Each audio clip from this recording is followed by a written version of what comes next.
On the live show this weekend, I asked LeBron fans to please explain why they're proud of their king when their king hasn't been the best player on his own team in a decade. And when Anthony Davis left, he still wasn't the best player. You still had to bring in somebody better than LeBron in order to carry LeBron. I'm not sure how that equates to anything to be proud of at all. But I also said, fanboys, you understand that not only is LeBron not the best player on the team, but he regularly takes the most shots on the team while leading the team in turnovers and still coming in second, third, sometimes even fourth in scoring. You take the most shots on the team and come in third or fourth in scoring while having the most turnovers? It sounds to me like the Lakers win despite LeBron James. This is not a news story. This is something I've been documenting in painstaking detail the last several years. And LeBron James oftentimes has the worst stats on the entire team.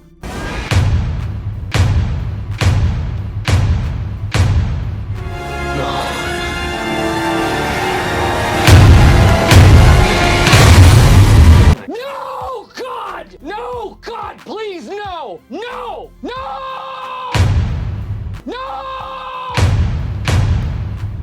Last night's game against the Clippers was yet another such example, and I'm going to break it down in just a minute. There is, of course, the advantage that LeBron James gets the other team in foul trouble, not because of his excellent play, but because of the blatant cheating being done by the league for LeBron's benefit. There's the benefit of having a guy on the team that should be kicked out because of his behavior alone every night and won't even get a technical.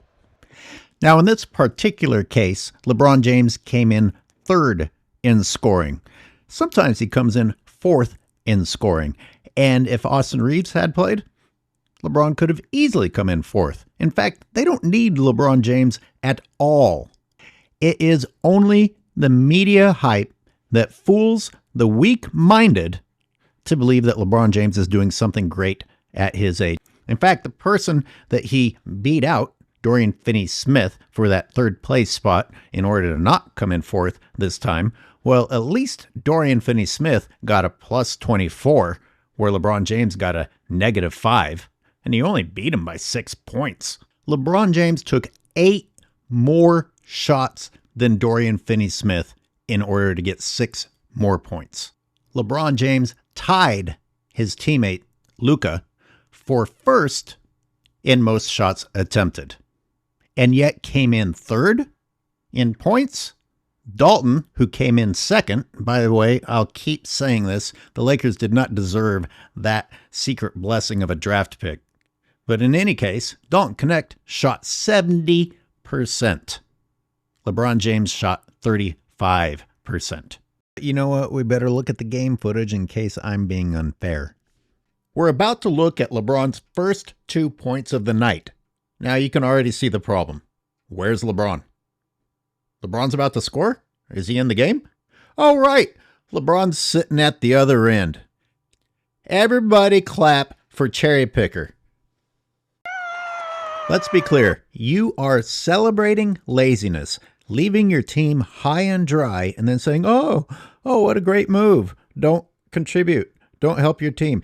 If James Harden and Gabe Vincent weren't busy having a flop-off contest, maybe James Harden would have just finished that bucket, and it would have been 2 more points for the Clippers while LeBron James was not helping his team. But with Austin Reeves not on the floor, James Harden had to be James Harden for both of them. Oh, what's this? Deja vu. I don't see LeBron James there with the Lakers. He must be cherry picking, but it can't be deja vu because they're going the other direction. It's the next half. I guess it's LeBron cherry picking yet again. Now, you fanboys, when you go play basketball, do you actually praise the cherry pickers out on the court? Wait, what am I talking about? You guys don't play basketball. As if that bitch-ass cherry pick wasn't bad enough, LeBron, once again, is getting away with not being teed up. What's he doing wrong? Yes, of course, you LeBron fans don't understand what's wrong with his behavior. That's the problem.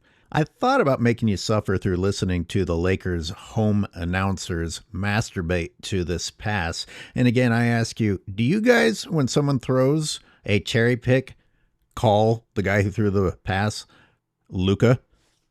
I don't know people at my skill level who can't make that pass, but maybe that's a higher skill level than you LeBron boys. As long as we're stopped on a shot of him complaining, maybe we should take a look at what he was complaining about. Jesus, this guy complaining, it's like him breathing. He came from an interview complaining to the court where he's complaining, and then the post-game interview will be him complaining. I swear, this is the softest person on the planet, except, of course, for his fans. All right, let's do an assessment so far. 4 of LeBron's 17 points on 35% shooting came from cherry pick layups. 4 more points came from free throws. I'm guessing he didn't deserve those. This guy screamed "hey" twice on one drive. I think the second one actually scared the ref into blowing the whistle. I think he actually screamed in the ref's ear.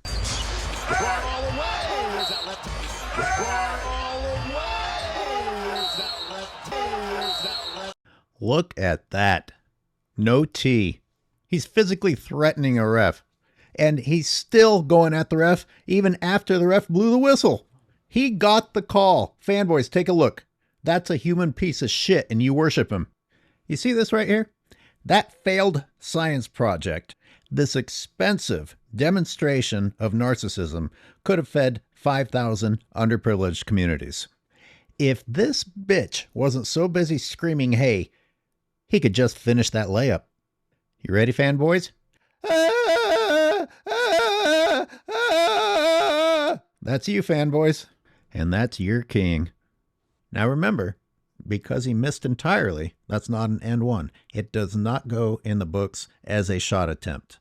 So LeBron James got 4 of those, 4 free throws from completely missed shots that did not go against his shot attempts. All right, so if I take away his cherry picks and his free throws, we're down to 9 points. Imagine not having those cherry picks to boost his shooting percentage up to 35%. Cherry pick, and you can thank James Harden for playing LeBron defense on that one. Olay. You're welcome. Sorry, copyright break. They came after me hard on this video. And you got that. And that. And look, LeBron's done. Hey, I tried. Copyright break. That must have been really clean, because even after flailing, he didn't complain. Copyright break. And nope. And man, you can't even rise up over James Harden. Copyright break. But the Lakers are happy to give him the ball again. And what does he do? Misses a layup. But with all that hard work LeBron did standing under the hoop, they reward him with another try, and he rewards them with a brick. Copyright break. Now watch the Lakers. Look at the Lakers scrapping and fighting for that ball while LeBron tortoises his way over to the corner. Copyright break.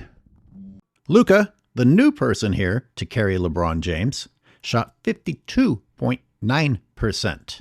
Oh, well, LeBron contributed in other ways. You mean like his 8 turnovers? And there should have been more than 8. There should always be more than what they actually list for LeBron James's turnovers. Now, 8 is a crazy number, and this video is already running long, so let's just look at this one, because I think it's funny that LeBron thinks he deserves to stop playing after he loses the ball. And it's so confusing to me how you fanboys can look up to someone like this, and then I realize, oh, that's because he represents you. This is how you guys are out there. You screw up and then think that you can somehow play it off by being a douchebag. You're the guys that pretend that you heard your phone ringing and walk over to the sideline after you throw the ball away. Or I actually don't understand how your brains work, thinking that you can make up for a fuck up by being a fuck up. I lied. I have to show another one. I mean, what was that? And what's he do once again? I'm disappointed. I'm not going to try anymore. Remember the cherry picks from earlier? I've got to reiterate that That was LeBron James dodging bullets, because usually LeBron James's turnovers equal 2 or 3 points for the other team, just like here. Maybe I'll show one more. 21. Don't get caught in the air. Then again, LeBron always makes the right play, so I must be seeing things. And in this case, LeBron James forces a teammate to foul in order to stop the breakaway, which still ends up as free throws for the Clippers. Now, ESPN posted this graphic about the Lakers finally beating the Clippers in back-to-back games. The Lakers have had LeBron James for how many years now? Why is this the first time that it's happening? Okay. LeBron, once again, is not the man and has to be saved via other players.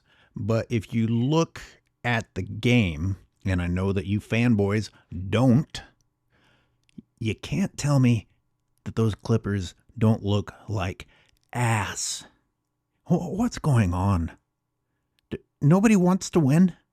These people do not look like they want to win. But congratulations, LeBron, for beating the pathetic, miserable, confusing, flabbergasting Clippers, thanks to your teammates. How good of you to be there for the ride when the rest of the Lakers finally get your team past the Clippers. You see the brain dead comment from a fanboy. It's wrong on so many levels. Number one, no matter how you feel about Chuck, he's actually usually right. He usually makes pretty good calls on these things. Two, this isn't about LeBron and Luka working out. This is about the rest of the teammates on the Lakers being good enough for them to survive despite LeBron James and his 8 turnovers and his 35% shooting and his -5 plus minus. It's also about the Clippers being absolute ass. Notice, if you will, that the league is now doing what they were doing with Anthony Davis. Anthony Davis would lead the Lakers in points and rebounds, and yet LeBron James's name would get thrown into the headline as well. Now they're doing it again. Why do we need to hear about LeBron James adding 17 points when he did it on 35% shooting and had 8 turnovers? I'm going to show you what type of scoring took place across the league in just the last 6 days to help drive the point home of how absurd it is to talk about LeBron's 17 points. But before I even do that, how about the fact that he was the 3rd highest scorer on his team while being number 1 in shot attempts? That is not a performance in which your name should be included in any headline unless the headline is making fun of you. Here we go. Edwards scored 44. Williams with 41. And even though Castle only had 32, that's still almost double what LeBron James got headlines for. Quentin Grimes with 44. Jaren Jackson Jr.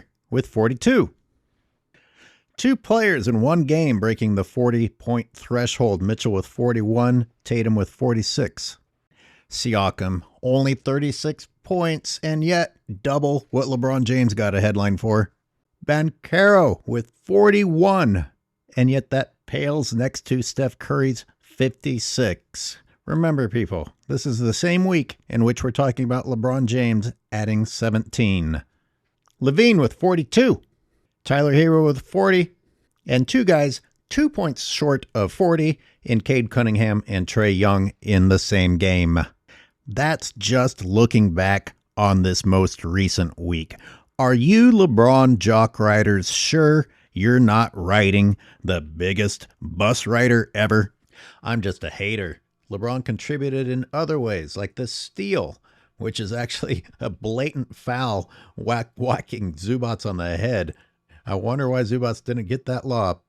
You know it's bad when the hometown announcers even say he got hit. Catch that time by James. That was a lob intended for Zoo, who got hit in the head. But hey, LeBron contributed with rebounds. Let's take a look, shall we? Okay, so I'm going to stop it right here. Okay, the Lakers clearly have the advantage to get that rebound. LeBron James is basically alone. There's one possible threat coming from the top to get that rebound, but LeBron's teammate is going to block that person out so that LeBron can have the easy, uncontested stat. Let's watch it happen. Good box out. I wonder if LeBron ever says thank you to his teammates for his inflated stats. Now watch this one. Jared Vanderbilt blocks the shot.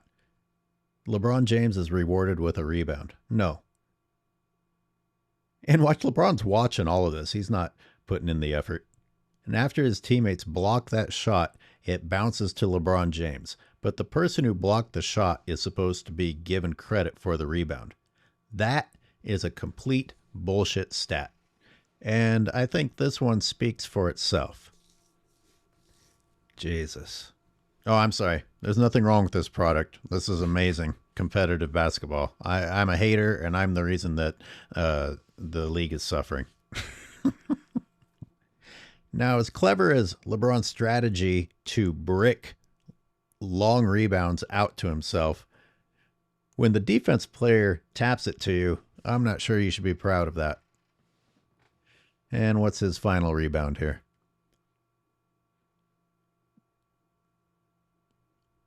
My God.